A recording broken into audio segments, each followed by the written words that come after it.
I am the world's best auto glass installer for 2023. The competition is nerve-wracking. Procedurally, I'm there. There's just a couple hiccups in the past that prevented me from winning. The Sika reps made sure that every need I had was met. That kind of support means a lot to somebody who's in the throes of competition. I use SikaTac Ultimate because it has high viscosity, beautiful gunability, and it's just the best product on the market. Everything that I've ever wanted from a urethane manufacturer has been provided with Sika.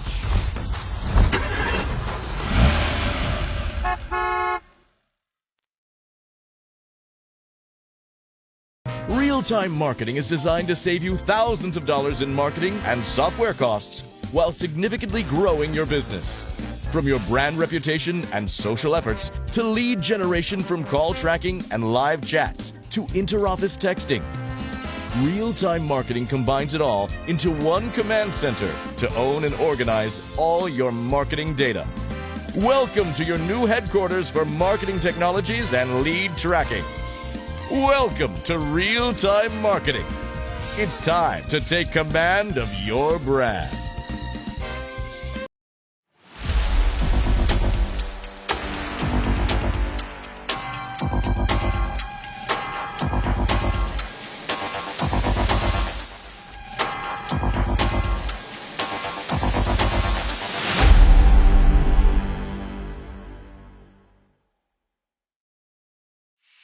Introducing AirPro Diagnostics' revolutionary calibration technology, Augie. AirPro Diagnostics' latest innovation is a game changer in forward-facing camera ADAS calibrations. Augie is a wireless compact device that allows you to calibrate vehicles anywhere. AirPro has created a theater-like environment to digitize and miniaturize static ADAS targets and present them to the forward-facing camera exactly as required by vehicle manufacturers. Find out how required calibrations can be simplified. Order your Augie today.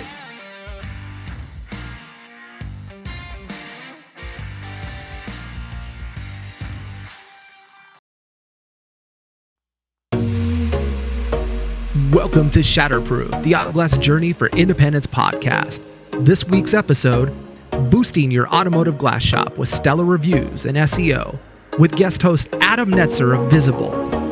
If you haven't already liked our podcast, click on the subscribe button below and take a moment to like this episode so anytime we update the content, you'll be the first to get access to all of this great media and industry information.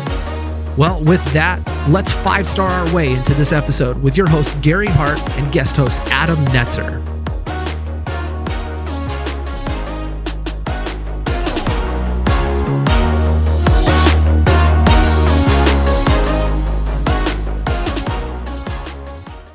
Hey, everybody, this is Gary with Shatterproof, the Autoglass Journey for Independence.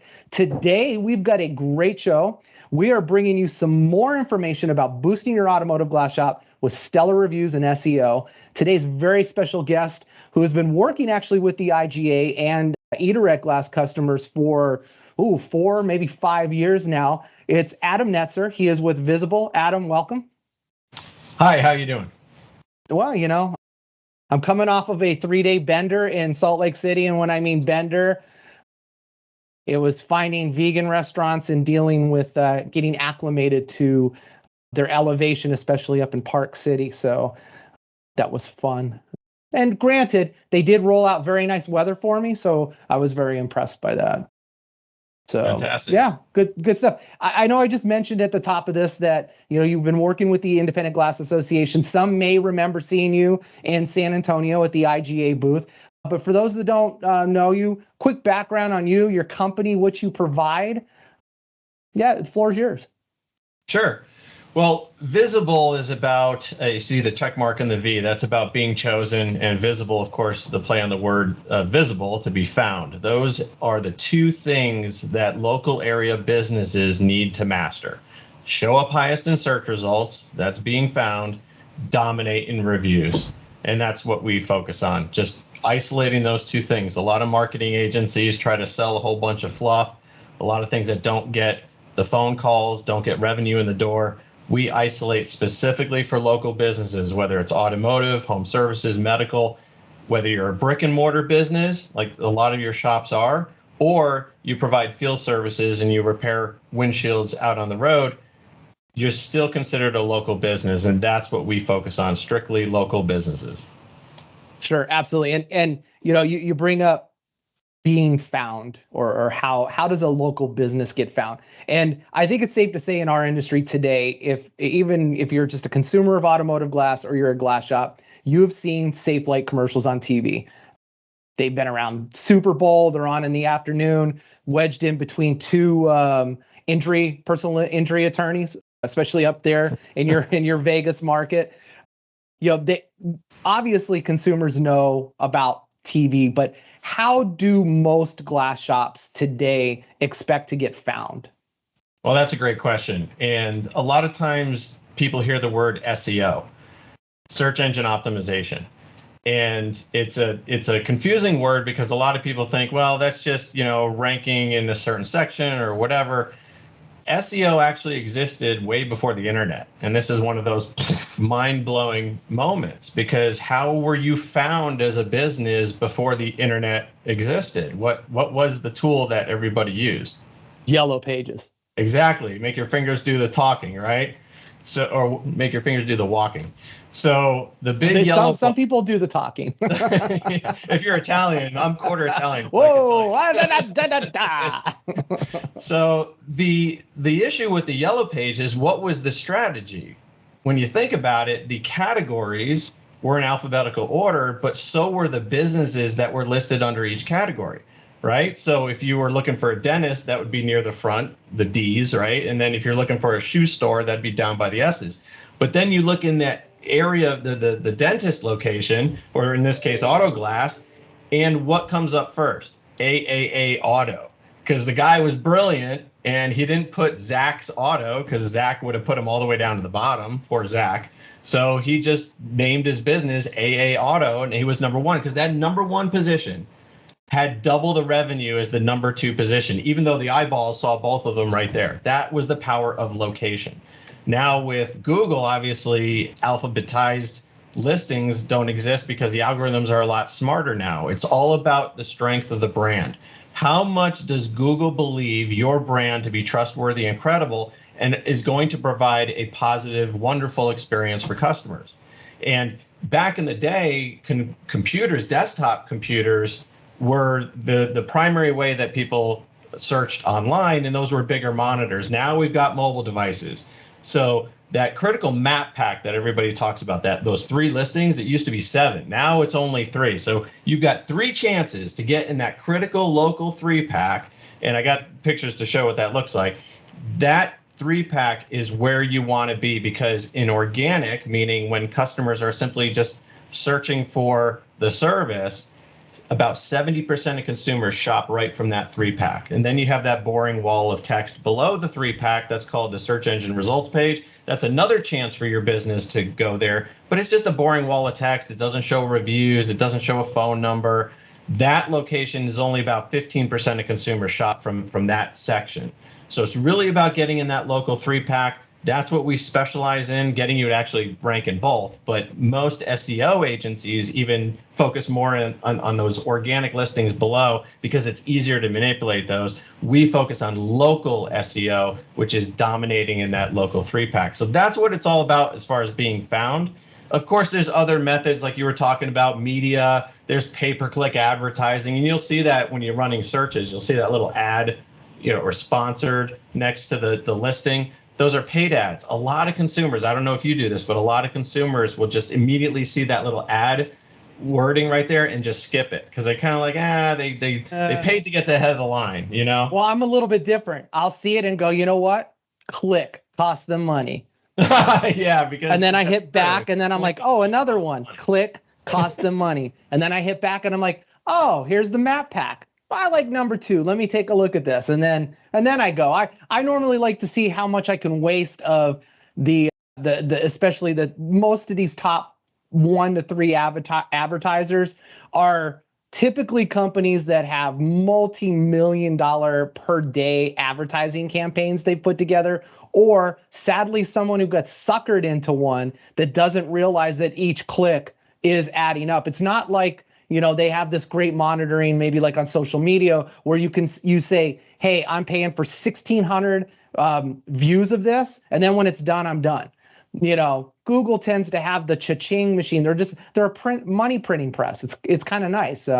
Wish I would have invented it, but sadly I didn't. And the thing too to point out. So we love the yellow pages, because if we go back in the day, it was AA auto glass, AAA auto glass, AAA auto glass, but you never knew what customers had to say about them unless you just heard negative, like at work, like, hey guys, I'm thinking about going to AAA auto glass, and the people go, oh, don't go to them, they'll trash your car. So today's world, that map pack really is giving consumers the best look at the top 3 companies based on a set of metrics that includes solid ratings, correct? Correct. That's the second highest ranking factor. The first one being your Google business profile, which you need to get into that 3-pack. Otherwise, you wouldn't be there in the first place. So obviously, that's the highest ranking factor, along with optimizing it as well, which if we have time, we might get into some tips and tricks on how to do that. But yeah, the second highest ranking factor now is reviews. And why? Because 93% of consumers say reviews impact their buying decisions. And that's the Amazon shopping era. That had a lot to do with it, because it actually programmed our minds, our mental flow chart. When we go through the customer buying journey, reviews are one of the critical ways in which we determine, is this potentially either a product or a service that is most likely going to produce the quality that we're looking for. So absolutely, it's a major ranking factor. So those 93%. So we've got 93% of the people going, you know what? We need to see these reviews. But there's got to be a certain segment, and I'm kind of thinking too, like the younger segment coming up, where it's kind of interesting. If you say, hey, back in the day, we'd open the newspaper and there would be an ad insertion in there for like JCPenney or Montgomery Ward's or Sears, and they just look at you with a blank stare going, it's a what? And you're like, well, that's advertising. It was print. And they're like, yeah, I don't know anything about that. So where is that? I don't know. What do we call them? Gen ZXY or what, millennials maybe is a better term. What's their take on it? Are they more likely in that younger demographic to ignore television, radio, and especially when I mean radio too, I mean really satellite radio or Spotify, whatever their choice of digital radio is? What are they looking for? Are they ignoring that and just looking at reviews only?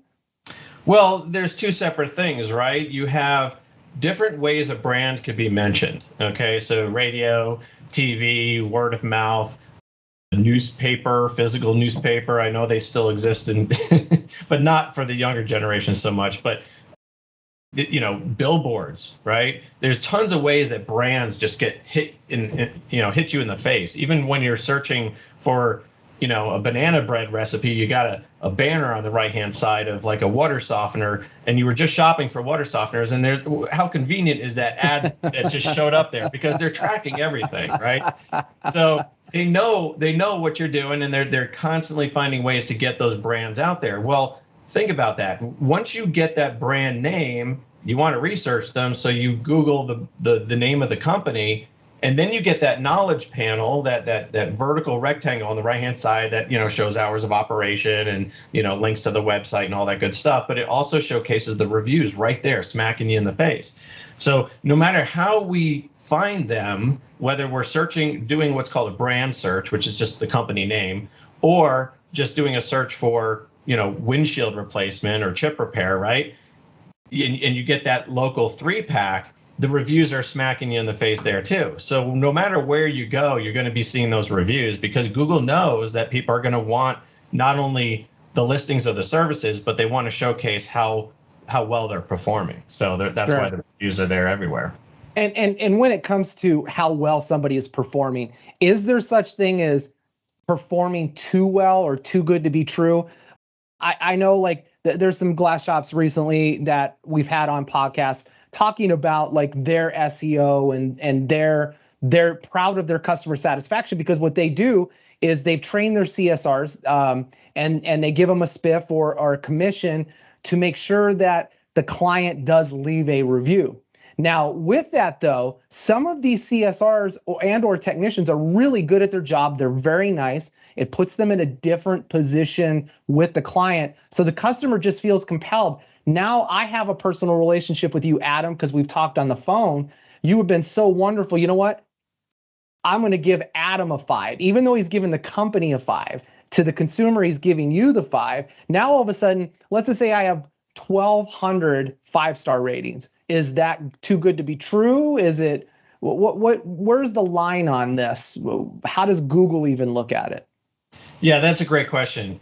And it's funny because we go through this a lot with consumers. It kind of goes back to those, and I'm dating myself, those old arcades in the bar where you get your high score and you put in your initials, and you never wanted the machine to get unplugged or the power to go out because it would erase all that, and you're like, oh, I lost my record, right?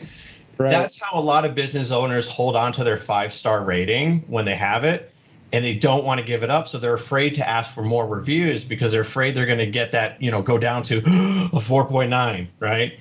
Well, it's funny because in Northwestern University did a study first, and they realized there is a 10%. Now they did it across a bunch of different industries, so you can take it with a grain of salt, but there's a 10% reduction in revenue if your star rating is too high, because whether you are just naturally a pessimist all the way up to an ultra optimist or super optimist or over optimist, whatever they call it, or anything in between, when people shop online and they're looking at reviews, everybody becomes a cynic. So they're looking at those negative reviews, and they're doing a number of things. They're looking to see, are there common denominators? They're looking to see, is the business responding, or did they just ignore it? If they did respond, did they mean tweet back, or did they actually, express empathy and a willingness to make things right? There's a lot of consumers now are so very, very savvy in the way that they scrutinize reviews. Okay, so when Northwestern University did this, I don't know why that's a tongue twister. They found that between 4.5 and 4.7 is that coveted sweet spot. Now, if you have a business that you are just red carpet, white glove, always going above and beyond, won't settle until the customer is happy, and I've got a number of those clients because we really only like to work with businesses who deserve to have their brand blow up in a good way. What happens is that you could still do very, very well in revenue and growth with a 5 or a 4.9. And the way that it's done is because when people respond to or write their reviews, they're not just leaving a star rating. When you are so above and beyond, people are so fanatical about your business, they will take the time to write a story, they'll add pictures, they'll do all sorts of crazy stuff because they really, really want to promote your brand. So when other consumers are seeing this and saying, wow, 5 stars, I don't know, that seems a little iffy. Then they start reading the reviews and it's like, okay, these are not faked because they could tell. A lot of fake reviews, they'll all be the same paragraph size. They might use words we don't normally use here in America, like kindly and things like that. You could tell when it's outsourced when there are a bunch of fake reviews because you could start to sense those patterns. When it's really genuine, those reviews really stand out and they're like, wow, this company is just an amazing company. So it also depends on the industry. Solar companies, they have so many moving parts to install solar, maybe have to do roof repair on top of that before they can install the panels. There are so many ways that the deal can go sideways. And when you start getting some of these really complex, like outdoor kitchens, same thing, those are major projects. When they have 5s across the board, you got to kind of like, I don't know about that. But, for the auto glass industry, you come in, you do a good job, the windshield looks fantastic or the tint looks fantastic, you're going to get a lot of people just simply satisfied. And it's not as complex as a lot of other industries. So, and let's just talk about satisfaction for a second, because they're just like most service industries, a lot of things can go sideways and a lot of things could go good. And, even the best technician has the worst day. The best CSR has their best day and their worst day. And how a business reacts, you mentioned it earlier, is it a mean tweet back or something to that effect? I would think, is there any way, obviously glass shops should thank and beg, borrow, and say, please, give us a second chance if there's a bad review. But they should be doing that for all reviews, correct? Regardless. Responding to all reviews, absolutely. Yes. Yeah. Yeah. And a lot. And does that have any weight with Google? Like if there are lots of responses, or are they overlooking it at this point? No, remember, Google is all about brand strength. And one of the ways to measure brand strength is not just the reviews and what people are saying about you, but how engaged you are with your customers. Okay. So it's bi-directional communication. The more engaged you are, the more photos you're uploading, the more posts you're posting on your Google business profile, how often you're responding to reviews, but also how quickly, or the ratio, I should say. If you have 100 reviews and you only replied to 50 of them, or you take 2 businesses that replied to 50 of them, right? That's 50% ratio, not the greatest, okay? But if one is taking 2 weeks on average to respond and the other one is responding within 24 hours, Google's going to favor that other one. It's just that timeliness, because they say consumers are expecting a response within 24 hours. I know consumers are becoming increasingly entitled and challenging. What? No, it's not true. None of us are entitled. I don't know. In fact, people watching this right now are probably like, I would hate to travel with Gary because he probably feels so entitled in any stage. And the second something goes sideways, like, let's just say I hear somebody sneeze near me and I want to make a complaint to the flight attendant. And she doesn't like come forward and say, Mr. Hart, I'm sorry that this patron over here sneezed. I'm on the app. I want 5,000 miles. So we're not picky at all. I have zero idea what you're talking about there. But if I am a glass shop and I want to reply, let's just say for all the positive reviews, the ones that I'm thankful for and everything, is it bad to have a set reply, or would you recommend they switch it up? Because I these days, not with AI and this AI assist and things of this nature, people just get in the habit of going, whatever you recommend, and then they like it, and it's copy paste, copy paste, copy paste. Should they, get out and dust off their, what is it, 3rd, 4th grade education and go, I like to write new sentences because you're my new best friend? What's your take on that? Yeah, absolutely. I mean, when you shop, I'm sure everybody does this. When they look at reviews and they see the same canned response all the time, they're like, the business isn't really, taking the time. Or if it's automated, for example, a lot of times they can tell when it's automated. So that's a big problem, because then you start getting into the optics where the reviews are actually working against you. Okay. So we've got really advanced technology now where we leverage AI to be able to read what the customer actually talked about, and then come up with a response that's both SEO optimized, because it incorporates your business name and other aspects, but it also specifically talks about the positive or negative experience that they had. Now, certain industries like medical, you got to be careful because of HIPAA compliance, but you don't have that issue with automotive. But I always tell people, when it comes to AI, don't automate AI. AI is still insanely flawed in a bunch of different ways.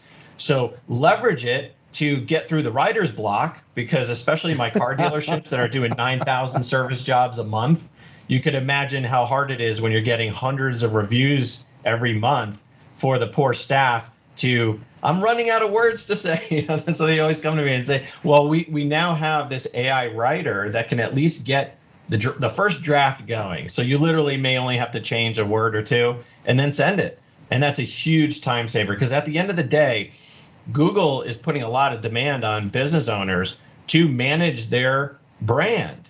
And they just want to, the business owners just want to run their business. They're tired of all this extra stuff. Social media is a big burden. Aww. So anything that we can do to streamline that process, but still come off as very engaged and very empathetic and a commitment to doing things right, huge. So We've been putting a lot of investment in that. Well, and kind of empathy to the side, if you will, for a moment. And what I'm also hearing too for the glass shop is, if you're a glass shop owner, and I have this conversation on lots of podcasts about staying in your lane, driving the vehicle you know best, and delivering that from point A to point B.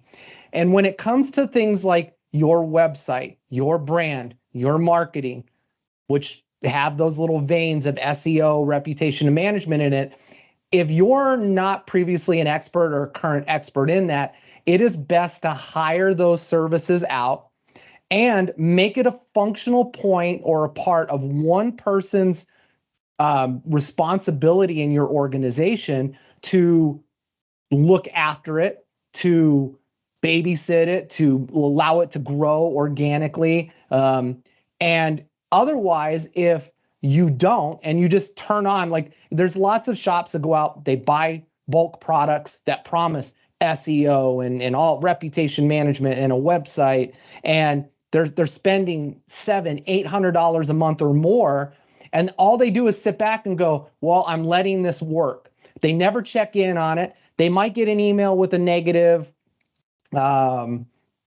review, or hey, this isn't working on your site, or I keep hitting the chat bot that's on the corner of your website, nobody responds. So it is probably your recommendation. It's a foregone conclusion, but I'm just going to ask you, since you are the expert at this, is that it is your recommendation most likely that these shops need to put somebody in charge of it, and it shouldn't be the owner operator unless they really like the torture. Yeah, well, I mean, every shop is different. I'm not going to cast a wide net and say everybody They're all should. the same. I'll just let you know that now. If one auto glass shop in this industry says they're a snowflake, they're lying.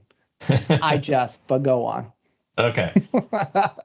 Everybody, if you look at the top industries, the top businesses in every industry, okay, whatever market you're in, okay, here in Las Vegas, you got Adam Kuttner, the #1 lawyer, and he's the official lawyer for the Golden Knights hockey team. His face is plastered everywhere. He's got more reviews than any other business. He's a marketing person who happens to practice law, okay? His priority, the hat that he wears the most, is sales and marketing. Now, when I tell business owners service second, okay, I'm not saying service last. You can still be red carpet, white glove, amazing, just better than anybody else in your market, but still make it second in your list of priorities. You are a business owner, and unless you enjoy being stagnant or even sometimes slightly going backwards because of market conditions around you and the pressures of that, inflation and everything else, and you're comfortable in mediocrity, fine. But if you really want to grow your business and you've got goals, you've got to be a marketer. You have a business, you have to market. And so that's a big that comfort in mediocrity, though, and I find it a lot in this industry, because it's always this fear that I do better than the national competitor, yet I do nothing to chase their marketing budget. And you know, when I mean nationwide, you've got a handful, but the one like we talked about at the top of this is SafeLight. They spend, you know, $80 million on a marketing campaign. They drop that, it goes out. And then you have the neat social media post. We've all seen it. Some of the glass shops watching right now love to get in there and post a ha ha ha, or, you know, some kind of like, oh, you're really, you know, your SafeLight is fire. You know, so now all of a sudden that 83% of the millennials are like, they use fire, so SafeLight's fire. I'm gonna take my Uber or the vehicle I don't own, you know, because that's another whole thing to talk about, is the shift in demographics, that just because millennials like to use the map pack doesn't mean millennials drive cars.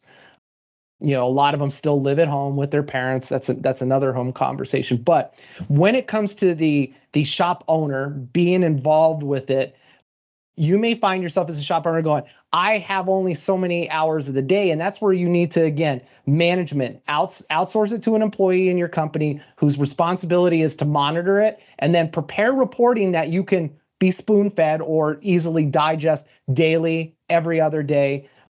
Because a lot of owner operators too rely on their spouse. If you're a single man shop and maybe 1 or 2 technicians, the spouse normally is the one answering the phone. So is the you know, the lead tech / business owner himself or herself. So it really becomes this juggling act where there is a lot to talk about. And real quick, I want to kind of backtrack on SEO, because you also brought up a good point in that in your reputation management, you have to be critically aware of SEO. And where we started with SEO years ago, SEO is morphed beyond your website now, correct? Correct. So Absolutely. what are some of the strategies that are important for auto glass shops to look at with their SEO today? Okay. Well, just to wrap up that whole conversation about the manager, I just want to say that it runs the spectrum, because I work with a lot of different blue collar industries, a lot of home services, for example, and it is wild. There are some that are just completely lost when it comes to technology. They type like this on the keyboard. We call them peckers, but you know. No, and there are, and if they don't have a keyboard, what they're doing is mobile device, and it's click, and then they're like, okay, see you Tuesday at 3, and they don't even type anymore. They don't use the keyboard on their device. Well, you have that end of the spectrum where I'll be try to get on a web share with them to fix something that's very simple, technical, and I'm like, no, just drag the mouse to the top right, no, the other top right, over there, and it's really, really frustrating, and you got to go get really patient with them. Then you've got some that are very, very tech savvy. They're younger. Sometimes that's what it is. It's just an age thing. They've been exposed to computers a lot more. And they get it, and they're really savvy. Sometimes they actually came from a marketing space, or they went to college for that, okay? And they can incorporate it in that business. So they may shoulder some more of that vetting that you're talking about, as far as if they're going to outsource, they're going to be able to directly vet. But yes, it's very, very important that somebody, whether it's the owner, a manager, somebody within the organization that they can trust, is not only overseeing, but really understands what critical questions to ask, because there are a ton of unfortunate pitfalls in the world of marketing as a whole. I'm not just talking SEO and reputation management. I'm talking everything. Like, for example, web design. There are so many companies out there, I'm not going to mention their names, but when you pay for a website, you think that's your website, right? You wouldn't think anything of it. I just paid a company, that's now my website. Nope.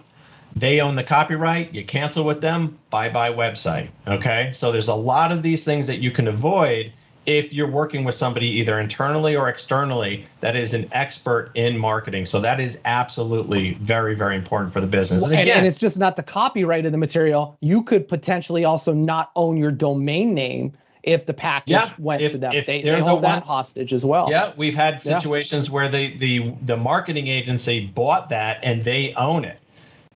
That doesn't happen as often, but that's a big deal. So it's so critical. Again, if you're comfortable in just staying flat every year in and a year out, and you're happy, that's fine. But if you are really committed to growing a business, you've got to master, or have somebody in your organization master, the marketing end of it. Okay. Sure. So let's jump into SEO. Yeah. Let's say I'm a glass shop now, and I want to lean in on this ADAS recalibration gold mining, and I don't want to just watch my website and everything flatline for a year. Well, what is this SEO? Like, everybody talks about SEO. We've heard a couple different things here. Why is it important to me as a glass shop? Okay. Well, again, you can have the best reviews. You can have 4.8 and over 1,000. You're in the 4 digits for reviews.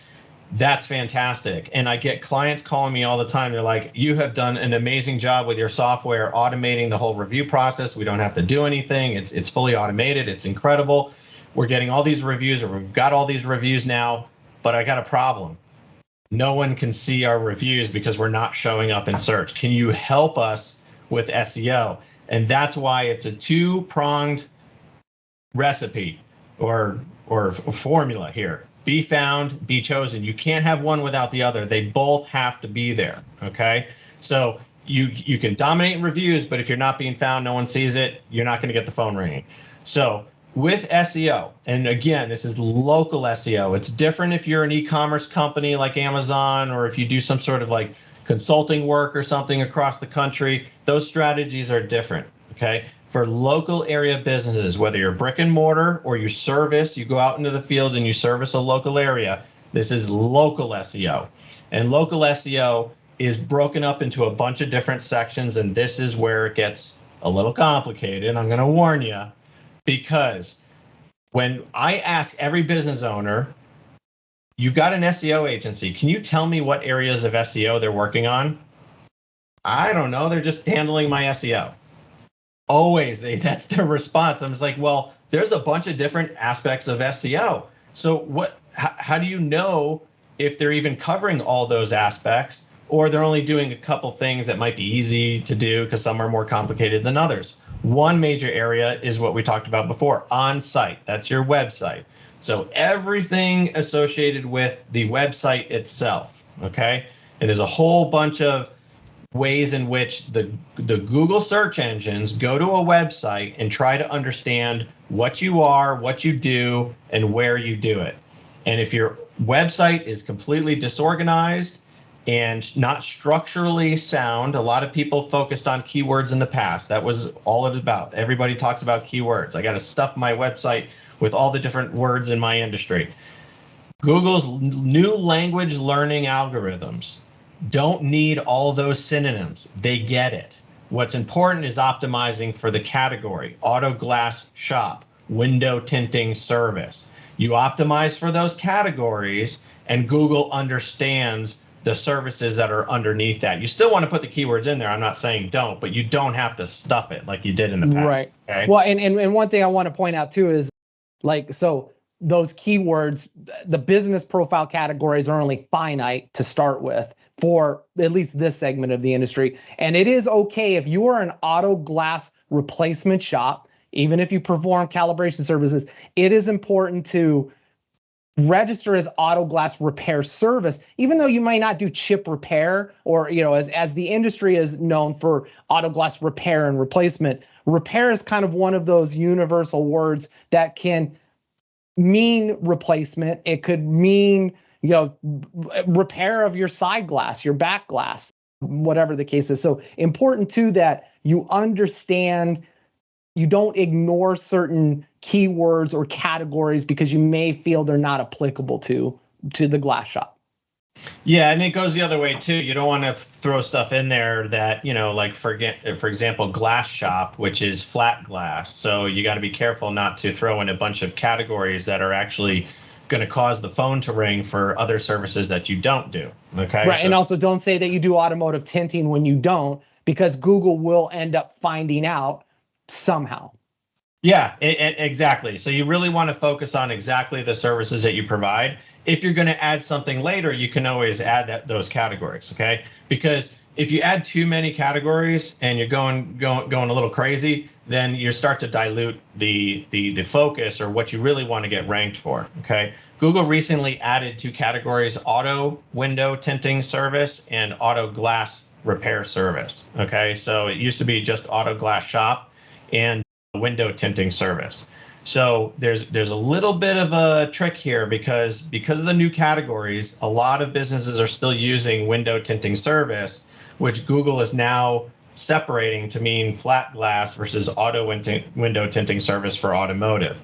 So we're telling people to have both of them in there for now, only because it's new. Okay, so normally we wouldn't say that, but because these are new categories, you want to have them in there, okay? So we get into the weeds like that when we talk to our clients one-on-one. Sure. The but if I'm like back in the day when I still see it done today too. If you hire somebody to do your website, your key bullet points shouldn't be a graphic. It should actually be text, because otherwise Google's not interpreting the wording in a graphic as much as it is naturally the spiders grabbing the wording, correct? Absolutely, yeah. The only text Google can really read out of a graphic is the alt text, which is what you want to have on all your images because it's for folks that are visually impaired. And so Google will penalize you if you don't have alt text on all your images.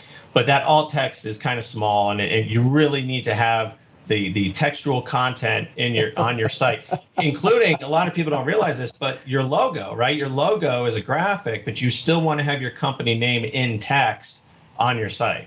Right. Yeah. I mean, I right now I can just feel people commenting going, well, if they're visually impaired, they're not driving a car Ergo, they don't need auto glass services. So I'm going to have my web developer skip doing the alt links because we don't want blind people finding our website. I just Well, that's why we have so many injury lawyers and so many crazy drivers here in Vegas. So yeah. No, you mean marketers first. Well, actually, entertainer, performer, marketer, then lawyer. I think that's the scheme of what, Absolutely. And any lawyer who's watching, you know me better.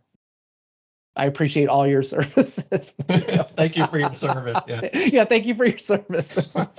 So with on-site, maintenance is actually the topical category, because if you look in Wikipedia, maintenance covers repair, replacement, service, cleaning, all that kind of stuff. So maintenance is that higher level category.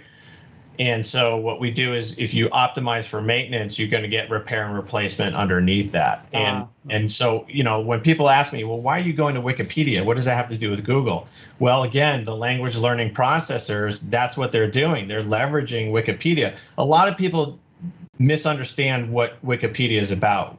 They might search Taylor Swift in Wikipedia to look up, her family history or whatever, discography and all that kind of stuff. But there's a lot more to Wikipedia. It's like not just a dictionary, because you can look up all sorts of words, but it will show you the relationship of that word to other words and phrases. Well, and there's a lot more to Taylor Swift too. I think you're discounting her at this point to go the other way, and that's fine. I mean, if I'm not tracking her jet online, I don't feel my day's complete. So. You too? Oh, okay. Yeah, right. Yeah. Her and Elon, if I don't know where they're at any given moment, I feel uneasy. Like, it's just like, I'm not sure if world order and peace are intact or not at that point. And something, just speaking of being mobile too, I can't tell you how many websites that are in the map pack, by the way, and I'll click and it says website, and it goes, and it's mostly restaurants, I find, some service related industries, but I'll find that it's not web optimized. The menu bar makes me have to scroll over. If I have my foldable, I'll go ahead and open it up and go, oh, there we go. I see the whole thing now. But how important is a mobile friendly website? Very important, because Google actually announced directly. They don't always talk about their algorithm because they don't want agencies to manipulate, or even business owners to manipulate the algorithms for gain. But there were some very specific areas of on-site development and optimization where Google has absolutely come out forward and said these matter. And that's, again, because of the trend that consumers are moving all of us to using our mobile devices, because we don't bring our computer into the bathroom with us for easy reading. So, my wife. Yeah, this would be a hard rig to. It looks like your rig would be also hard to, but problem solved. Rig in the bathroom, done deal. It's a sound studio. They just think of all the multiple applications we would have, but. And when we say the whole website, correct? So we're talking menu, accessibility, your forms, your scheduling. It's got to be the whole thing, not just like the landing page, the whole thing. Yeah, and that's what the benefit. Like, Google actually provides tools that will help you measure with Google Search Console. That'll help you to measure the site's performance for readability, and that's very, very important. So, mobile optimization. Page speed load times as well. I saw I don't have it with me, but I saw a mind-blowing graphic, because I don't know, I have a bit more patience than this, so it was really surprising to me. But there was a massive drop off after 2 seconds. If a website loads longer than 2 seconds, people bounce like crazy. And I'm like, really? 2 seconds? Like, where are we in society if we can't wait 2 seconds for something? But that's the reality of consumers. And so it's very, very important to have your website load real snappy fast. And so that's another area, because a lot of times they'll put some beautiful graphic of the team working on a windshield or whatever, and it's some huge megapixel picture that's like, 5 megabytes or something like that. And you got to think how long on a mobile device with the cell networks it takes to download that. And and not only that too, but as long as you make it speedy and quick. Sadly, even on Google Fi's own They just piggyback on top of AT&T, Verizon, and whatnot. But you could sometimes just type in a website and go, what the hell's going on? And it's not the website's performance, it's the mobile carrier that you're on or you're hopping around. So that just increases your odds if you do make it fast, that combined with a non-Wi-Fi data connection is still going to keep your customers' eyeballs there. Otherwise, they'll just go and just miraculously, if they go to the next one and they hit back, it could be now that the data is done and it's going to connect. So yeah, beware. Your mileage may vary on that one. We've been focusing on the less is more concept when it comes to on-site SEO. Less content, because again, everybody feels compelled. I got to have 3,000 words on every page, and I got to add all these blogs and all this kind of stuff. Well, there's this thing called crawl budget now, where Google is allocating only a certain amount of pages that the bots are going to crawl when they go to your site to read your site. So less is more. You want to really kind of consolidate as much as possible the information on your site. Just get consumers right where they want to go. One of the things that we've seen is doorway pages. This is something that a lot of people are trying to do to manipulate search. Is if they're working in a city, they'll have pages for all these different neighborhoods or census designated areas or other towns, and it'll all be like very similar or almost identical content, except just the name of the town or whatever is different on every page. Google's penalizing for all that now because it's all duplicate content. So. Yep. And that helps, both web designers and businesses, because it's like, now I don't need a 50, 150, 300 page website anymore. I could just consolidate all my content, get it across, and still rank incredibly well or better. Right. And you don't have to mention windshield replacement 80 times on any page. We get it. That's why a consumer's there. So we're the #1 windshield replacement in Clark County, providing windshield replacement services. Yeah, and you're like, whoa, I didn't know that, but okay. And then they go, why choose us? We're the #1 windshield. And it's like, okay, the repetitive nature, and that's why hiring somebody is really important. To even if I write the content, I want to give it to somebody who's going to build the website and go, well, wait a minute, this is what's going to fit here, because they know what Google is looking for, but Google's not the only player in town when it comes to indexing and ranking. You've got Microsoft and you've got a bunch of AI engines as well, correct? Yeah, but Google rules the roost. About 90% of consumer traffic flows through Google. So you have to appeal to the Google overlords. Chrome browser, the most popular browsers powered by Google. Android phones are powered by Google. It's just that's the nature of the beast, and that's why the government is trying to figure out if they can break them up or not, or what. Because but if I have Apple, am I still tied to the Google overlord, or is Apple doing something different? I mean, again, I'm just saying that like your web developer should know the best of all worlds. Obviously, Google being the top one. Yeah. Yeah. Well, the big thing with web design right now is it's going through a bit of a challenge, and not only for designers, but also for business owners, because business owners don't know what to look for. When you build a website, there are 4 major professional service providers that make a website. You've got the designer, and that makes everything pretty. You got the developer, which makes it load fast, mobile responsive, incorporates all sorts of code to do things like a booking form and all that kind of stuff. They really know how to get in there and make it run or load quickly and just work, right? So it's all the code. Think of like left brain versus right brain. That's the difference between a designer and a developer, okay? Sure. Then you have UI UX, okay? That is very, very important, because you can have a stunning website, but then the visitor is like, well, I don't know where to go, or the calls to action, or how do I get a hold of this business, or whatever.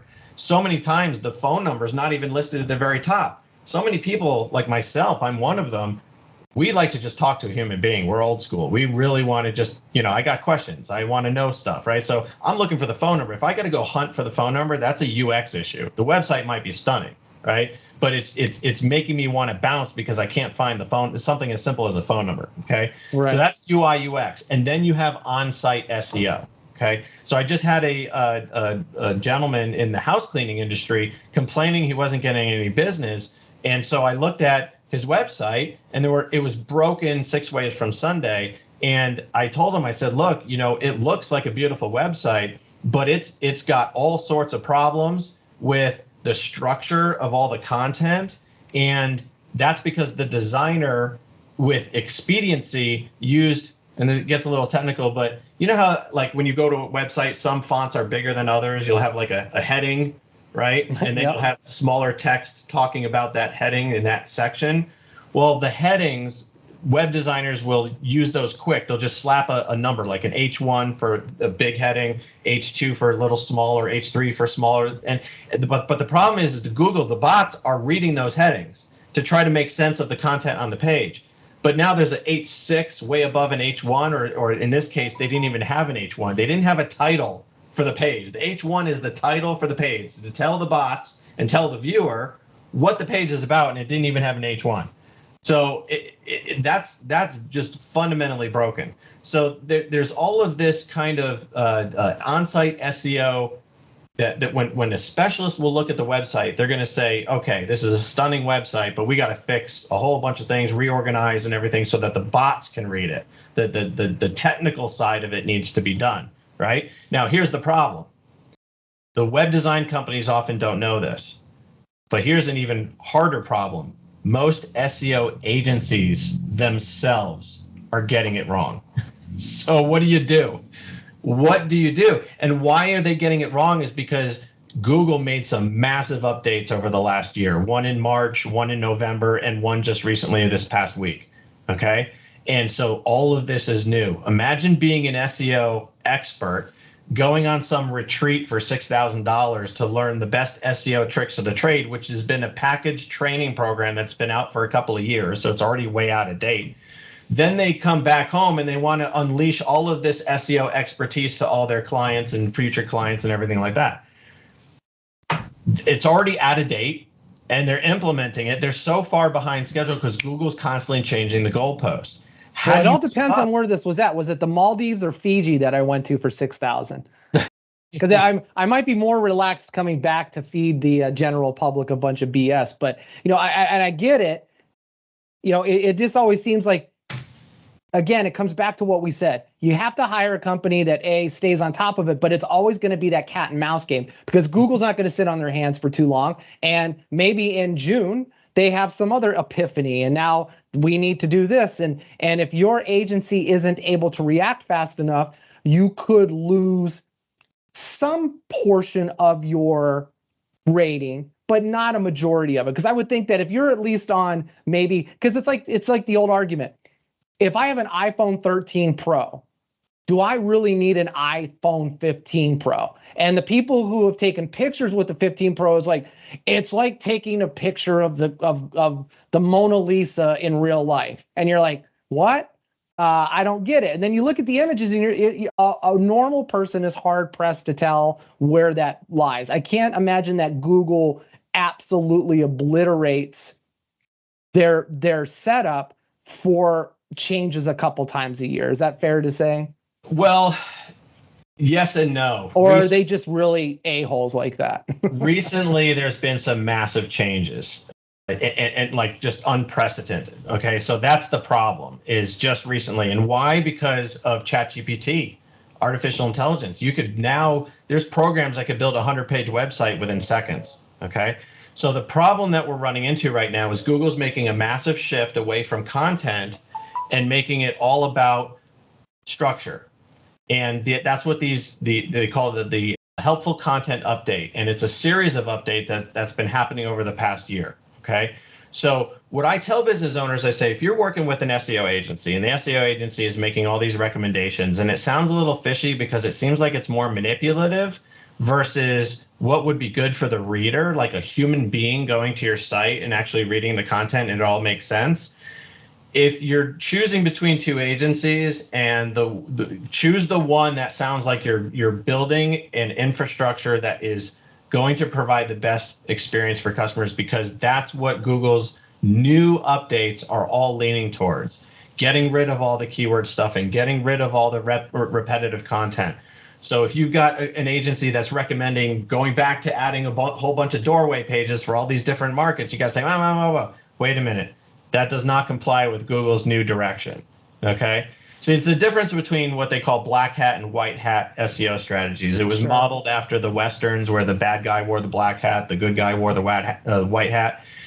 If you are going to engage in black hat strategies, they might work today and you might get great results until 6 months from now. And now only did all that get devalued, sometimes you can actually get penalized and plummet in the search rankings. Why do that to yourself? Why keep catching those waves all the time, right? Just always think in your mind when you're thinking SEO, think of how can I make for the best experience for my clients when they're or for prospects when they're going to the website. You do that, and you're most likely going to be implementing SEO strategies that are going to help you not just today, but in the long term. So I hope that makes sense. No, yeah, I know it totally does. And you know, again, it goes back to somebody in the business has to have that role to stay on top of it. I don't think there's an industry on earth today where your business needs to have somebody that understands this and knows how to stay on top of it. To an extent, we don't expect everybody to be experts at everything, but being in the know, there's newsletters, and two, utilizing your Google tools, because that's an important thing too, is how many, never mind the glass shops that have maybe lost their name to hijacking from a service provider or something, but those that have lost their business Google page or their listing because they never claimed it, because they had some sense of, well, I couldn't set it up because I'm a service area, or I had it and I clicked on an email and now gave authorization to who I thought was maybe my SEO provider or my website provider. There are even services that you can hire. They're nationally known companies that part of their onboarding is they need to take control of it. Even though they don't, you can just make them an admin or an add-on as a marketer or whatever. But a glass shop has to get in control of their Google listing. If they don't have one, they need to get one right away, correct? Yeah, absolutely. It just has so much of an impact, and it's free. So, it's like high impact, no cost. So it's a no-brainer to have your and that's going to be part of the tool. Once they've established all of it, they actually then end up having a Google portal, if you will, a Google My Business. It's everything where they're going to get emails on their performance. They'll say, hey, we crawled your website and you've got problems, or hey, we found this here or there, things of that nature. What is that first important step or overall package that a glass shop needs to get for free from Google? Yeah, so that's the big one. As a local area business specifically, that's the Google business profile, absolutely. And you can go to google.com/business or business.google.com. Either address will get you there, and you register. And I can't guarantee how they're going to go through the verification process, because they've been going through a lot more scrutiny. In the past, it was always a postcard. They'd mail you a little postcard with a code on it, and once you get it, you go back in and you type in that password and you're verified. Now, sometimes they make you go through a video interview or do all sorts of jumping through hoops. So I can't guarantee how they're going to ask you. One of the biggest things is when you're choosing your location, you have to make sure that you're not choosing a PO box, a UPS store location, a Regis, or some other virtual office, because while the latter can get approved, the two first ones I mentioned absolutely cannot. And in order to get a virtual office approved, you have to prove you've got a live person working there during business hours. And I'm not talking about the receptionist up at the front for Regis themselves. You have to have permanent signage. You have to do things that are almost impossible for a virtual office anyway. So I usually just dump that into the bucket with the PO boxes and the UPS store locations. You need to use a physical address. If you work from home and you do all your auto glass repair out on the road, then list your home address. Or if you don't want that shown, then list it as a service area business, but you still have to register with an address on file. So just use your home address, okay? And then, of course, if you have a brick and mortar business, then that's your location. And then if you're multi-location, you can have more than one Google business profile, one for each location. But then there are rules about how to set those up. You don't want to have identical phone numbers on each one and all sorts of stuff. But again, that's part of our consulting. We go in and we coach the businesses on how to handle that. We want to get them to the point where they're big and multi-location, if that's, of course, their vision, if that's where they want to take their business. Sure. Yeah, no, absolutely. And so when we're talking, so let's just move kind of back to the reputation management side of it, because once they've got their website going and they're happy with its content, and the provider is happy with its content, now the struggle bus pulls up, in the sense that these shops now, in order to get qualified, good data back from their customers, means they need to start by gathering and entering that information in a system, hopefully their point of sale system that they're using. Because if you're in the auto glass business and you're not operating your shop on a point of sale system, you need to select one. But secondary to that is then that data that you're entering truly comes back to the age-old saying, garbage in, garbage out. Meaning you really do need to get a good phone number. You need to get a good email address. And this is for both insurance and cash work. And for insurance, don't worry if you're entering in an email address for a customer inside of your point of sale system.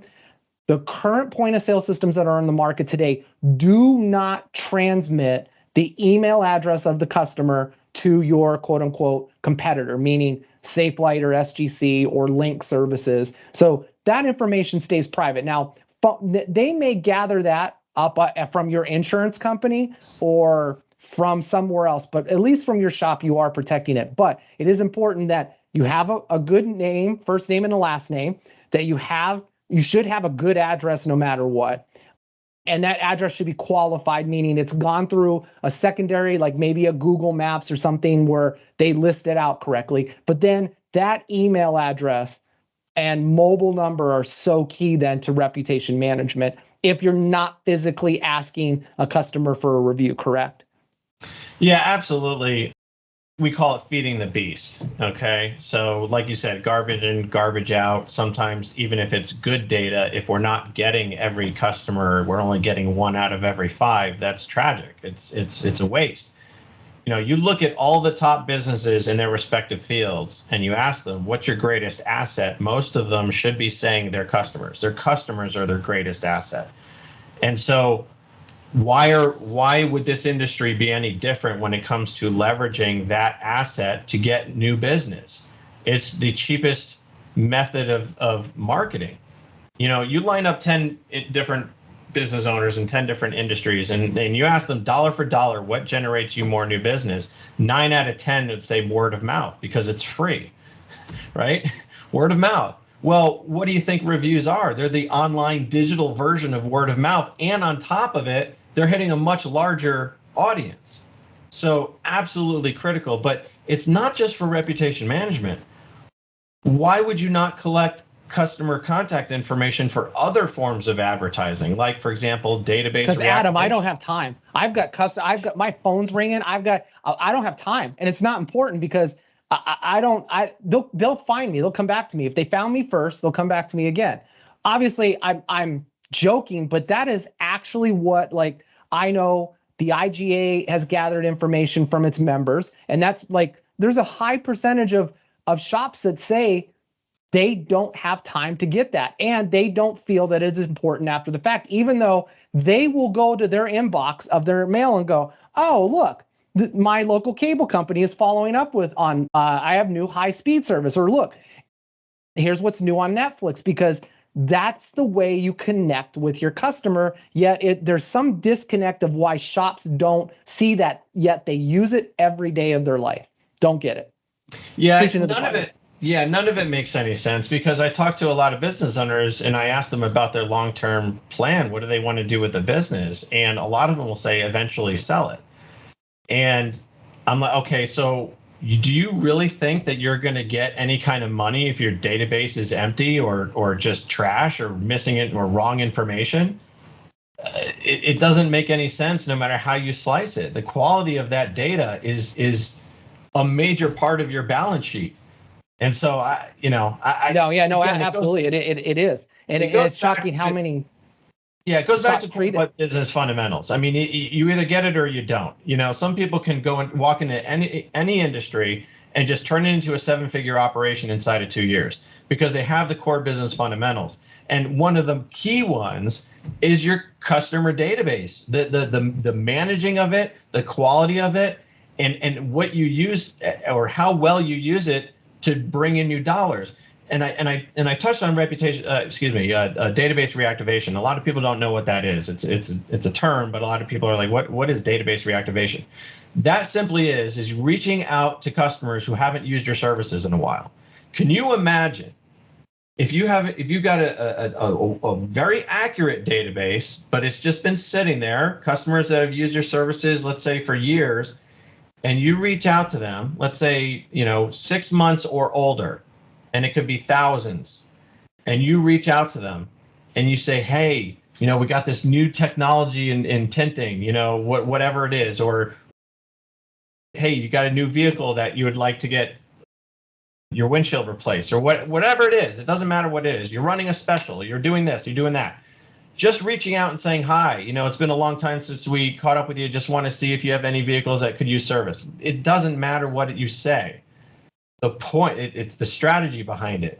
Going back to a dead database that's currently not making you any money and being able to reactivate it. And oh my God, the calendar just explodes. All of these people just start signing up. That it's like free money. It costs so little to send out emails or text messages to those people. You want to make sure you have proper opt-ins, of course, because they're getting really tight on that. And that's why you want to have the systems up front. Every time you're capturing new customers coming in the door, you want to make sure you're getting their approval to opt into these. Then you're able to send out these campaigns, and it's like free money. Sure. And I look at it this way. You're talking, I tell shops, let's not even get to the point of database reactivation or waking the dead, as some people also like to call it. That you have 4 seasons. So every 3 months, there is a reason, at the bare minimum every 3 months, to reach back out to your customer to remind them of the new season coming up and what driving conditions may change, especially with automotive glass in their windshield, with regards to windshield wipers. When it gets cold, don't run outside with a hot boiling pot of water, and have a link to the YouTube video that shows 90 people shattering their windshields or their side glass. And there's always that reason that at least every 3 months you can tag them, but once a month now, and especially with AI platforms and things of this nature, which is just basic car care. So if I'm getting a travel tip, so, you got spring break coming up. So, hey, before you take your family on that spring break camping trip or something, make sure that this and whatever the case is, you can even start to take that 3 months and shrink it down to monthly. Now, under a month becomes a little bit irritating. I know, personally, I don't mind seeing something from somebody I buy something from once a month, but if it's like every other day, like I regret sometimes buying things in big markets at some of these places, and especially like in Las Vegas, because all of a sudden every other day, and clothing manufacturers are notorious for it. Like, hey, you should have this. And then 2 days later, no, you should have this with this and this. And then an hour later, and here's our new Today line. And this is what Taylor Swift's wearing right now. So you need 8 of them. And it becomes too much, but you can't do all of these things without a point of sale system or a shop management system. You just can't. And relying on like SGCs, invoicing, or QuickBooks, or you're not going to get that same level of industry reach out and that ability to do it. So I really want to emphasize to shops out there, to Adam's point, you need to really lean in on your customer database is the most important thing, and making sure that it's accurate, up to date, and interactive, meaning they can opt in or opt out at any time. So key to all of that. Now, once I've got all of that taken care of now, specifically with what Visible does, how do you take that information and make the magic happen after I've fed the beast? Yeah. So I want to, just before I mention that, I want to talk about the 3 spines to a business. I always tell business owners there are 3 spines to which consumers are flowing through, data is flowing through. You need to make sure that you not only have these in place, but you have them optimized and accurate and functioning fully. And that is your business management software, which is what you're talking about, your scheduling software or your POS. Yep. Okay. Yep. Then you've got your website, and then you've got your Google business profile. Okay. So many things are tying in or linking or interchanging between these three. You have to master having them implemented and implemented properly. And of course, data accuracy. So I just want to bring that up. Now, no, absolutely important because they do have different funnels. Like, now all of a sudden, if your website is not connected to your BMS or your point of sale system, not to use a more specific industry term, point of sale, or your EDI billing software, you could have your website coming in. And so now you want to make sure that it's integrated, because just those stupid web forms where somebody goes, I have a 2012 Hyundai Elantra windshield, here's who I am, send. Well, A, it's not going into your point of sale system. B, it's going to some email. How do the other people in your organization know about it if it just goes to info at, unless you've created a pool? But then how do you know who got assigned that if you have more than one person? And then secondary to that, people don't realize you can also have leads come in from your Google profile, your listing as well, that you want to make sure that you have a point of sale system that integrates as well that data in. Otherwise, it's just going to the account holder or the admin or whoever they've listed, and now it's re-entry, and it's just a lot of time. And this is where a lot of shops go, I give up because it's too difficult, because I have all these different things I need to type or redo. Whereas if you just have one system where it goes into, and then that stuff goes out, and I assume feeds you as the beast, Adam the Beast, then your beast ways then make everything, it's much brighter at that point. Yeah, because I mean, you just go into what you said at the very beginning, which is business owners complaining they don't have time. Well, likely a lot of that has to do with tedious, repetitive work that they could be completely avoiding if they had these systems actually in place and also talking to each other. Yeah. So as far as where we come in, we pick up or we integrate right with the most software. We've got over 1,500 software companies that we integrate with. And when a job is marked as completed, dispositioned in these POS systems as completed, that sends the trigger to send that customer data into our software to send out a review request, and it's dependent on the information. So if we have email, it sends out an email. If we have a mobile phone, it sends out a text. If we have both, it sends out both. And what the biggest problem with reviews is that if it's not done automated like this, even if you verbally ask the customer and they nod and say, yes, I will totally do it, and then they jump in their car and then they go on to their next thing, picking up their kids from school or whatever, and they totally forgot. Okay. Yep. And so that's the breakdown. That's often where it is. Or you get a lot of passive customers that would leave you a perfect 5-star review, but they're just not motivated to put in the work to do it because it's not that intuitive. You have to fire up Google, search for the business name, then you have to get that knowledge panel, and there's no button right then and there to leave a review. You have to click on the little number of reviews, and then it takes you to another page. In the marketing world, every step is a chance that whatever a change you're trying to get the customer to do or prospect to do is going to fall out of that funnel. So you want to get rid of all those steps and make it as easy as possible. With our automations, when a text or email is sent to the customer, it gets right into their inbox or right on their phone as a text with a link and the company logo, so they can recognize that logo and say, oh yeah, I trust this text message. I know I did business with that business. They click on the link, takes them right to options to leave reviews. Boom, it's the shortest distance to going right to leaving a Google review or reviews on other sites as well. Right, and so you mentioned that. I wanted to bring that up. Your platform has Yelp, Better Business Bureau, Angie's.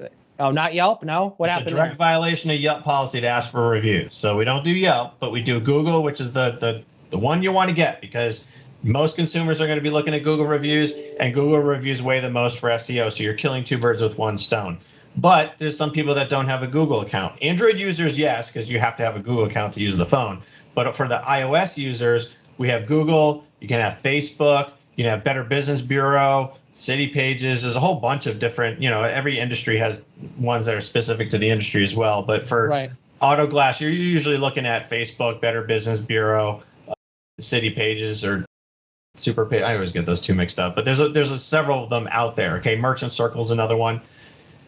Review diversity is one of the ranking factors, meaning Google does give you points for having reviews on other sites as well. So in the absence of a Google account where a customer is not going to put in the time to create a Google account just to leave a review, but they might have a Facebook account, or they might be able to just go to the Better Business Bureau and leave a review there, that will help you as well. But you want to optimize for Google reviews, and our software has the best technology for optimizing, because we can actually detect if we're sending a review request to Android or iPhone, and the options will change depending on the phone that they're using. So it's very, very sophisticated with the technology, but again, that's going into the weeds. The important thing is you want to automate it and cut down the steps as much as possible. That's the key. Our own pediatrician, when my wife was pregnant with our daughter, she would ask her in the salon, who do you recommend, her clients, who do you recommend as a pediatrician? Multiple people said the same doctor. So I just naturally Googled the doctor, because I'm like, that's just how my brain thinks. I'll still Google it. And they had a 3.0. And no, what was it, 3.8? And they only had 50 reviews. And I was like, ugh, 3.8, that's terrible. But I gave him the benefit of the doubt, because so many people said he was amazing. Well, they were amazing. The staff is amazing. Everybody's amazing. So I gave them my software. Boom, all of a sudden, all those passive parents who were just tired because they got babies and kids and they didn't have time to leave reviews, all of a sudden it exploded. And now they got a 4.6 and hundreds of reviews. And now it's a better reflection of the quality of the service they provide. So it's all about getting the data in there. You do that, you trust the process, the automation takes care of it. The customers will respond. Which is important, that response. And to your point, all of us, it just isn't mothers or new parents or whatnot. I think at the end of our day, and too, like, people get mirror hangers to leave behind, or QR codes. I've been out to dinner enough to watch people still struggle to get a QR code to work on their phone. They're handing it to their spouse across the table. The spouse is clicking on things. And not only that, but whatever it's printed on, usually when you leave it with the customer, goes either in the garbage or filed away or in the glove box, and never to be seen again. And if you're not, again, using a point of sale system that follows up, or some automated method like your platform does, they're never going to go do what you said. Go find you, look at this, click on this down on this side, and then go leave a review. It just doesn't happen. Now, granted, Google's gotten better. I've noticed again, if you're an Android user, you'll get prompted to go, oh, you were just at XYZ the other day, but you physically have to be at that location. Whereas mobile glass service doesn't have a fixed-based operation a lot of the time. You're just going to leave a review about being at your house or your work. It's not going to happen that way. So yeah, those QR codes are, you could still have a table tent or something on the counter if brick and mortar or whatever. I mean, I'm not saying that they might not come into play and get a couple of reviews from there. Where they really help is like restaurants, especially like fast casual, where they're not capturing customer contact info, right? When you go into a restaurant, you just order your food, you eat, you pay, you leave, right? So that's where those types of methods of getting reviews help in businesses where they're not collecting contact information. But in your industry for auto glass, there is no excuse. You need to be collecting that customer contact info. If there's anything like a recall on something, lawyers will contact you. No, and no, too, going back to the restaurant, because this also then bleeds into the cash side of the auto glass business. To your point, I sit down at a restaurant and all of a sudden they're like, hey, if you provide us your mobile phone number now, you're automatically set up in our point system so that every time you eat here, you might end up with a free pie or a free dessert. And it's the same thing that with the auto glass side is, hey, if we ever have a recall, the reason why we capture this, sometimes there's a recall or, there's a warranty issue or something. We need to be able to quantify that the warranty applies to you. And if you don't give us this information, we can't notify you of these things, or if you notify them, we may not know. And it's important. I know a lot of people lean in thinking they need all the information for insurance, but they can do whatever with the cash side. The cash side needs to be treated the same. Get the information, be prepared, tell your CSRs those talking points about, recalls, warranty. NHTSA puts things out that may have to do with the manufacturer, but don't have to do with maybe your work, or it was an adhesive. Sometimes it's not even the glass. It could be the adhesive that the manufacturer has a recall on. Or for example, if you're booking even for the same day a job, and you could just simply tell the customer, we need to contact you in case there's a situation where we don't get done with the vehicle today, or technician had an emergency or something like that. Whatever the reason is, we need to get a hold of you. And it's also good to have a backup in case, for whatever reason, we can't get a hold of you by phone or by email, whatever. There really is not, it's not that difficult to get the customer contact information if you give them a simple reason why, right? And if there's any concerns about selling the information or whatever, you make it very clear. Look, we're not doing anything with your contact information. We're not going to sell it to some lead generation company or something like that. This is simply to provide you with the best, red carpet, white glove service. We need a way to contact you. No, absolutely.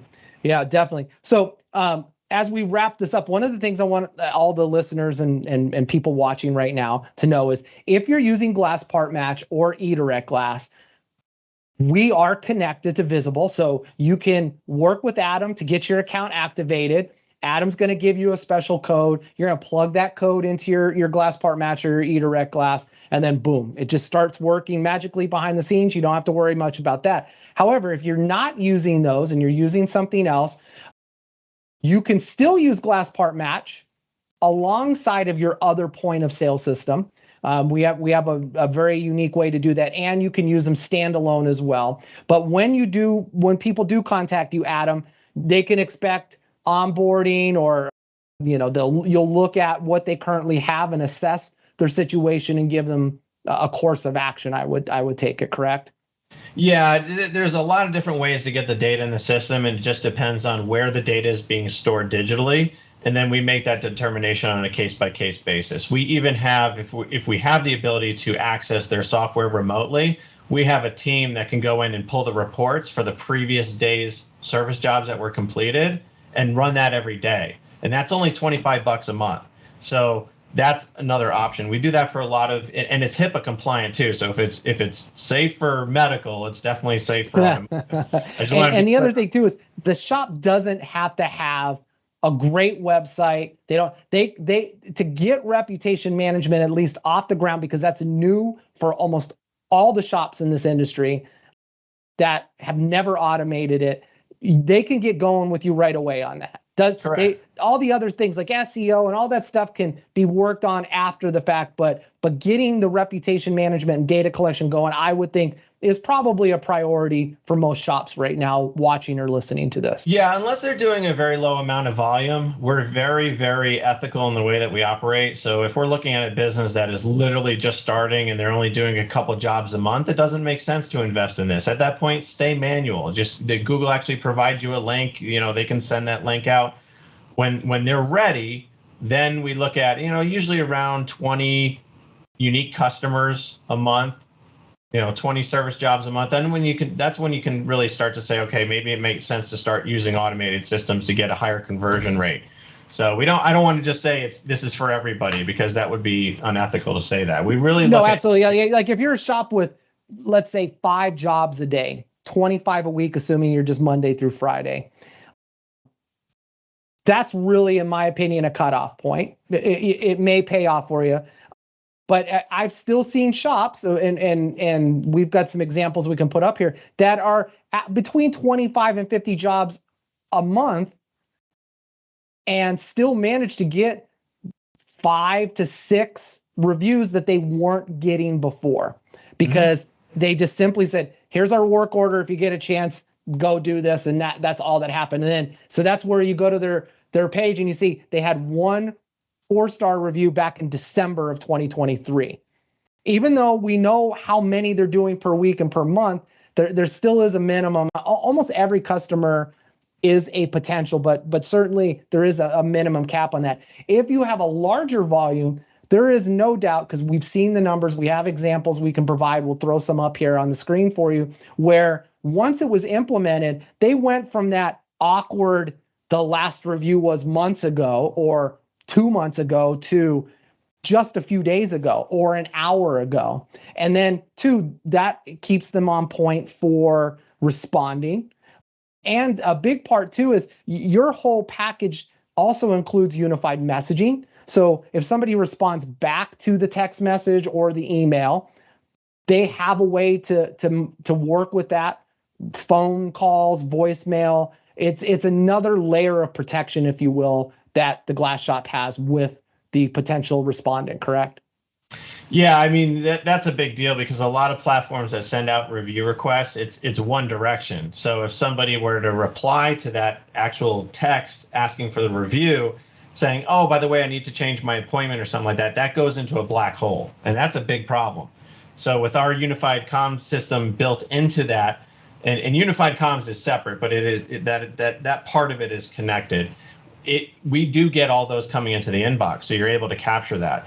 Unified communications is really about lead capture and nurturing, because if a customer or potential new customer is agnostic, they weren't referred to you, obviously they'll wait, if the phone took too long to ring or, they get a voicemail or whatever, they might wait because they were referred to you. But if someone is simply just looking for any glass repair shop and they call the first one on the list and it goes to voicemail, then they'll call the next one on the list.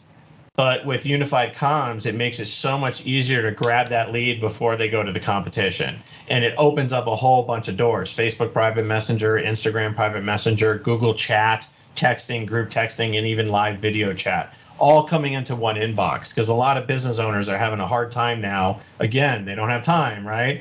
A hard time with all these tabs open of Facebook and Instagram and all these. They know they need to be on there because they put their marketing hat on, and they know they need to get their brand on all these places. But now all of a sudden, all these leads are coming in from these different channels, and it is really hard to maintain communications timely and remember which one the customer preferred. But now the message all comes into one inbox, and when you reply back, it goes to the channel that the customer preferred. It's all about meeting them on their terms without sacrificing the complexity on your side. And everything is nice and neatly packaged in one single inbox. So that's the power of unified communications, and that's built into our software as well. Yeah, it's brilliant. It again, every shop owner I talk to, they don't have the time. So it's brilliant for them. You spent some time in San Antonio at Auto Glass Week, and you had the pleasure. Well, I don't know if you had the pleasure. Maybe the people walking up to you had the pleasure. Not sure. Somebody had pleasure. Certainly wasn't me that week. That was just a crazy show between everything that was happening. But when I was around the booth and seeing the interactions, I was surprised that the takeaway was what a lot of shops are not doing more than they're just doing something wrong. What was your experience of your interaction with shops during that week there? And micro doesn't count. Oh, come on. I'm a big fan of micro. No, that was and I just want to point this out before you go on. If you look at the group photo that was posted by AGR magazine and then made its rounds, Adam is that guy who jumped right out in front of the group photo. He is the most recognized person in that photo, jumping right out because Mike's one of your heroes. So you photobombed him for sure. But go ahead with your experience. Yeah, so I found that the greatest challenges in this space are very similar to many other industries, and especially in the home services space, house cleaning, HVAC, plumbing. Business owners are really good at that core competency, whether it's fixing a leak, in this case repairing and replacing windshields, doing tint. But when it comes to running all the back office operations, they're really struggling with that. A lot of them are. And that's because, things are constantly changing, especially in the area of marketing. There's a lot in the marketing space, a lot of agencies that are grossly incompetent or narcissistic or both. So in your field, you need to be certified, okay? In marketing, unfortunately, there's no certification. Anybody can claim themselves as gurus. And that leads to non-compliant solutions that can get their clients, your shops, in very hot water with the Federal Trade Commission, Google, and a bunch of other either organizations or regulatory issues, and a lot of over-promising and under-delivering. And so the business owners are just lost. They tell me, oh, well, I heard this, and then I heard that, and they're conflicting, and I don't know what to do, and I'm just totally lost on this stuff. And that's basically what I've heard. And with business owners, when you go in, when I mean you, I mean a skilled SEO professional goes into any business, any small business, there's always going to be things that need to be fixed. Because even the companies that are really dialed in, they're still dropping the ball on a couple things here and there. They just worked at it a lot more, and they got most of it right. So that leaves the window, if you do everything right, the chance to be that little seedling in that canopy that is covering all the sunlight because of all the existing other businesses out there that had a head start and they've really been working on their brand. You can grab some of that sunlight as a seedling. If you're just starting out in the auto glass industry, if you do everything right, you can actually grab some of that sunlight. And what I mean by sunlight, I'm talking about market share. You can really penetrate the market because a lot of the other shops are dropping the ball on a bunch of different areas of SEO and marketing. You're laughing, but this is a no. I'm laughing because we have a lot of seeding and penetration going on, and oh, you were getting sunlight's the euphoria, and I'm not sure if I'm being introduced to a new PBS soft porn episode. That was not my intent, but I see where you're going with it. I don't know. Again, my mind's just, in the gutter to begin with. Well, that's on me. Let me tell you, it's complicated, but it's not. It's complicated from a standpoint, it's very technical. It's not from the standpoint that when you actually understand the fundamentals, it all makes a lot of sense. Okay. Sure. No. Absolutely. So what we try to do is start with the basic fundamentals, because a lot of business owners are just like, I don't know where to start. I don't know what's more important. What levers should I be pulling? Are there significant things that are broken with my business that I really should address right now? We go in and we think of it like a clean slate. We give ourselves a mental enema, and we go in and we want to look at what is going on. You're loving this terminology. Well, I know. Yeah, like mental enema. All right. Yeah. Yeah. We go in and we say, what is the current state of the business? And if there's anything that really is just mission critical that needs to be addressed right away because it's either penalizing the business or it's just a huge opportunity to make a simple, often free change or addition to something, then we say, we got to focus this, because this one thing that we do is just going to have a significant impact in just a very short amount of time. Every business is different, but the theme is the same, which is just, I don't know what's going on, or I've been scammed by agencies before. I've spent thousands of dollars and I got nothing in return. The phone isn't ringing any more than it was before. All of this. And unfortunately, that's the problem with the marketing industry, is that they're not, a lot of these people, there's no certification. There's no way to vet these agencies and say, no, what you're doing or offering your clients is actually not helping them. You need to cease and desist. There's no regulation like that. So a sucker's born every second. Yeah. It's tough. So that part of our company name, Visible, is we make visible the bull, the BS. So we pull away the curtain and we show how agencies are creating reports that make it look like they're doing good work, that they're, saying you should do this when these are black hat tactics that you absolutely shouldn't do. We expose everything, even how they bundle their pricing. One of the biggest things that an agency will do, run away if you ever have an agency that says, what's your budget? That's the first, like one of the early questions they ask, well, what's your budget? Because then they're going to be thinking, well, let's see, okay, they can afford $500 a month. What's the least we can do to string them along for $500 a month, right? Yeah. And that they should never ask what's the budget, because how do you know what needs to be fixed? You got to go in and see what's wrong. So no, you got to do a full analysis, see what's there, and then organize everything in the order of highest impact, lowest cost, and then start working down the list. It doesn't matter what the budget is. If you got a $5,000 a month budget, you could tackle a whole bunch of things at once.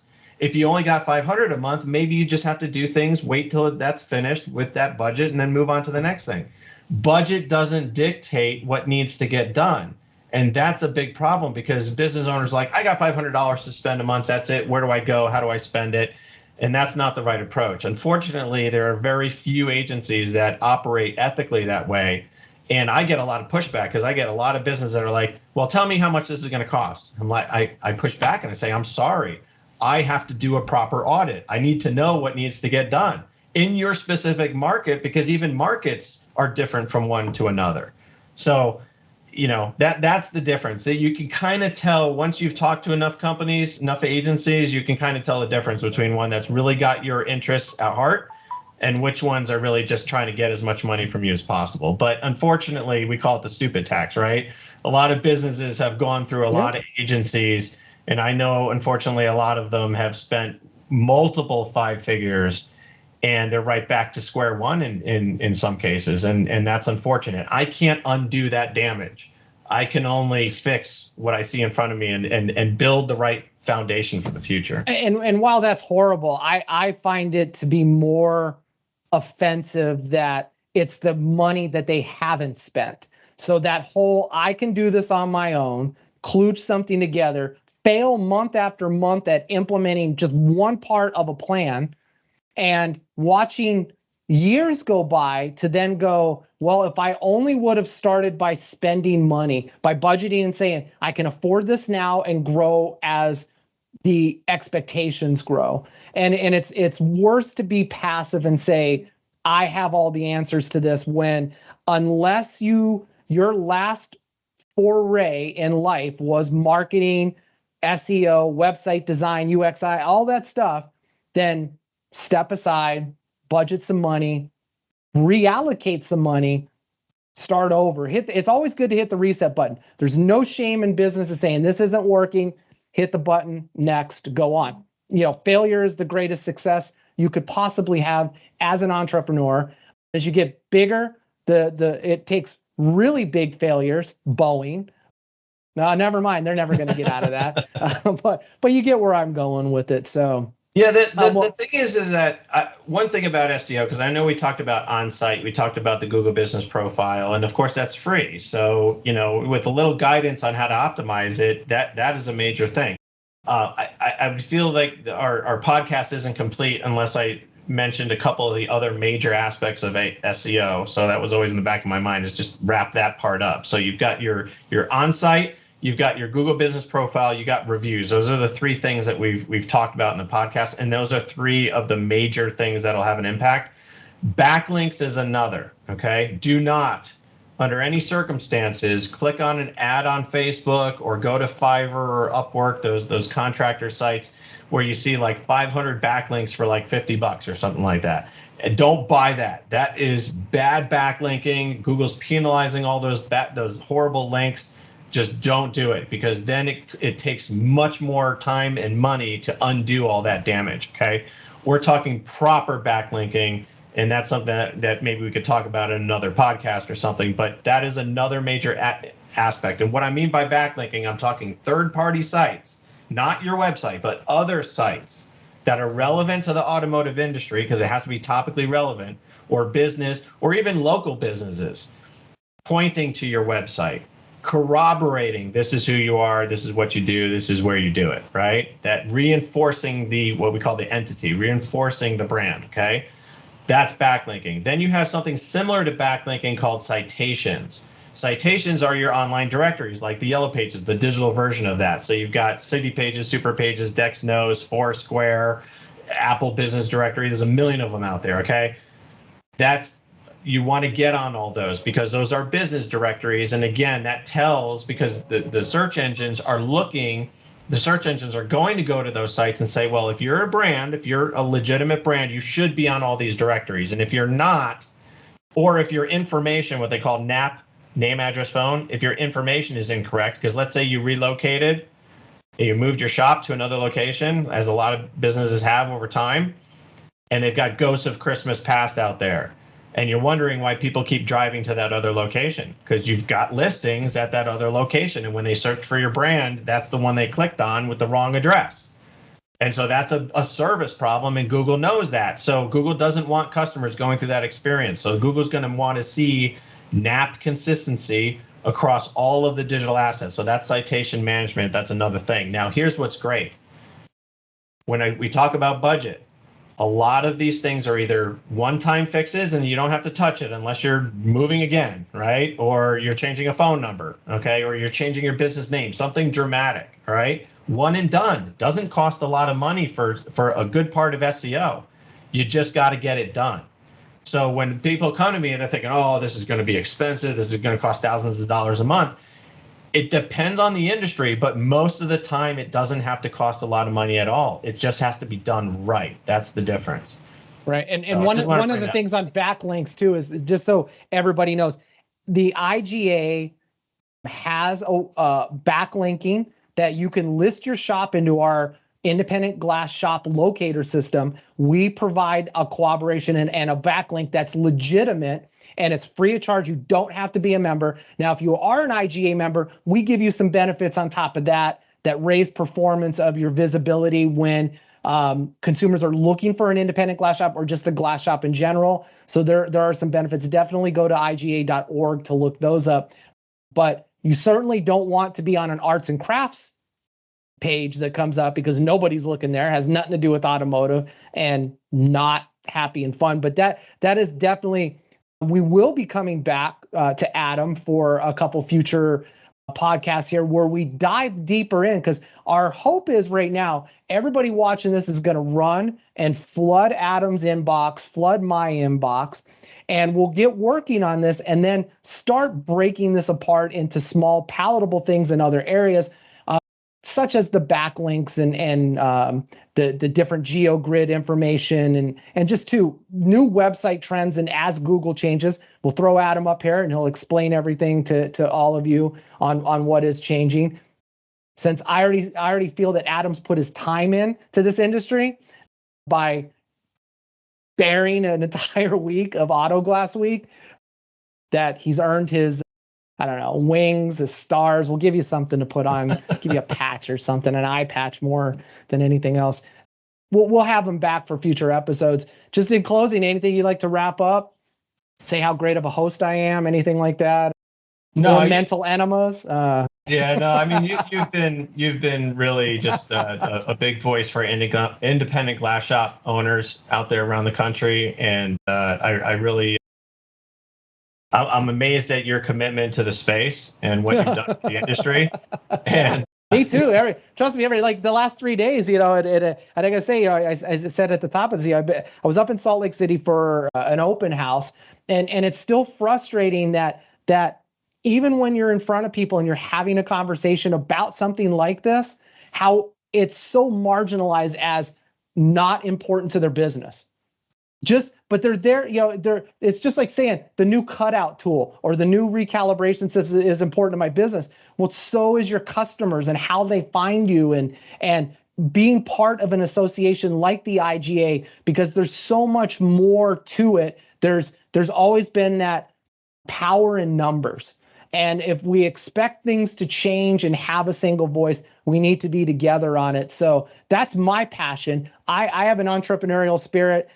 I've always owned small businesses. I've bought and sold businesses, been highly successful in those areas. Technology just seems to be my thing, gift to gab. But at the same time, I'm rooting for the small guys. I want them to win. They're the backbone of the economy of the world, not just the U.S. So I'm always going to be on your side if you're a small business, minus the mental enema. I'll leave that to Adam. He'll perform. Yeah, I mean, the biggest takeaway I think is that if you're a local area business or you're a business owner in general, your brand is so critical to focus on your brand, to not lose sight of that as you're trying to run the business, because it's very similar to dating. You get a lot of people that are like, oh, there's no good men out there. There's no good women out there, right? But, in reality, a lot of times you attract the quality that you are yourself. So if you work on yourself and become higher value, or in this case, you work on your business and in your brand, you will attract more customers. So it's very, very important to consistently think about brand. And a lot of times I think, I don't know if it's the change in our society, but a lot of times when things don't go our way, we're so immediately programmed these days to point to external factors. Oh, I'm having a bad month because of this or that or whatever. And the winners, the difference between the winners and the losers is the winners take ownership and they're like, it's me. There's something that I'm not doing and I'm going to figure it out and I'm going to get better and I'm going to grow this damn thing.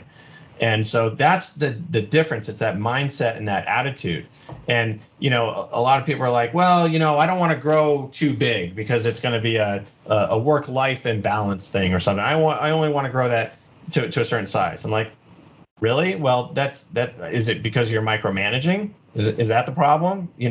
Because that's often what the deal is. If you're growing bigger, you can step away from the business if you have the right systems and people in place. But you got to want to do it. You can't just say, I want more money. And that's not going to happen. I can't say I want that perfect 10 woman. She's not going to fall into your lap. You have to work for it. So if there's a massive dichotomy between what you say you want and what you're willing to do to actually get it, whether it's relationships or whether it's business, it's the same thing. You gotta tighten that space.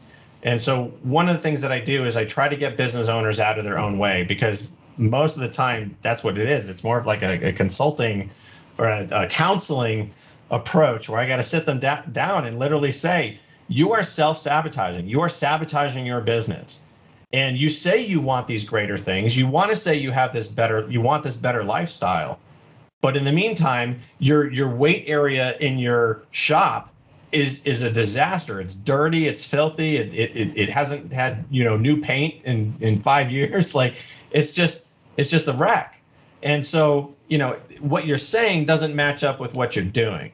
And so I don't say these things to be an ass about it. I say it because if you don't hear it from me, who else are you going to hear it from? Right? Because a lot of times customers maybe they'll say it in a review, but a lot of times they're not going to say, I'm embarrassed by how dirty the waiting room was. You know what I mean? At least you might not get enough people saying it because they might be used to it, right? But in the meantime, well, it takes somebody from the outside looking in to go, yeah, because when you live in the same conditions every day, that's your normal. That's it's your habit. Everybody's habits are the number one killer of the dream. And to say I'm going to be the number one auto glass shop in the next 6 months, 1 year, whatever it is, once you commit to it, you're breaking a habit. And well, the shop I beat it his ass across the street has cookies they bake every morning, free sodas. In the weight room, they got free Wi-Fi, whatever it is. Well, that's because they also have a healthcare establishment connected to them. So all that soda and cookies just ends up over for cardiovascular and other BS, diabetes. I get what those businesses are doing, but I get the analogy. I mean, that's the whole point is like, do something a little extra that doesn't cost anything or very little. I mean, how hard is it to offer Wi-Fi for people in the waiting room? You know what I mean? Like little stuff like that goes a long way. It's the sum total of all the little things. But that's, again, what separates the winners from the losers, okay? And again, customer data, we talked about it, but that's the thing. I mean, if you want to be a serious business, then you have to have a serious database. It goes hand in hand, and there's no excuses for it. So that's the thing. The customer database is such a fundamental, critically important aspect of the business, and that's a testament too. I'll walk into a business, and based on the quality of the database, I can easily tell it goes in lockstep with how well the business is doing. Yeah, and we've both seen some pretty miraculous databases.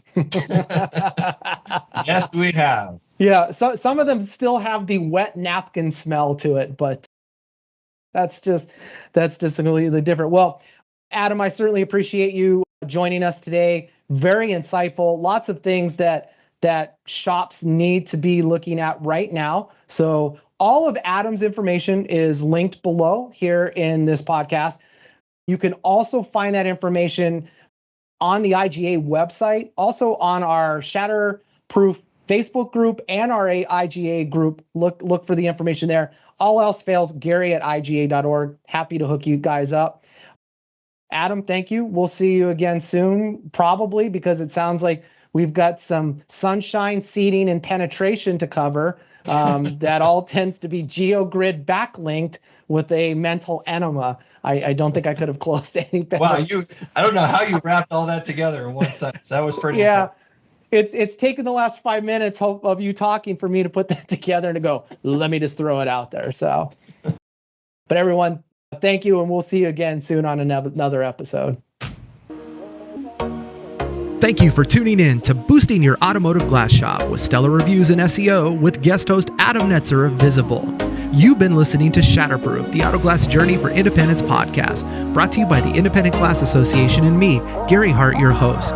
If you haven't already liked this podcast or haven't subscribed, like this episode and hit that subscribe button so anytime we update the content, you'll be the first to get access to all of this great media and industry information. We also want to thank our sponsors of the podcast, eDirect Glass, who is also the makers of Glass Part Match, which is free to the automotive glass industry, so get your account today at www.iga.org/GPM. And Augie by AirPro, that amazing on-the-glass targeting and recalibration system allowing you to work from anywhere at any time with the support you need to succeed. You can find out all of the links referenced in this podcast in the description or comments below. Again, thank you for tuning in and supporting the Independent Glass Association so we can continue to provide quality information and educational materials for the independent automotive glass industry.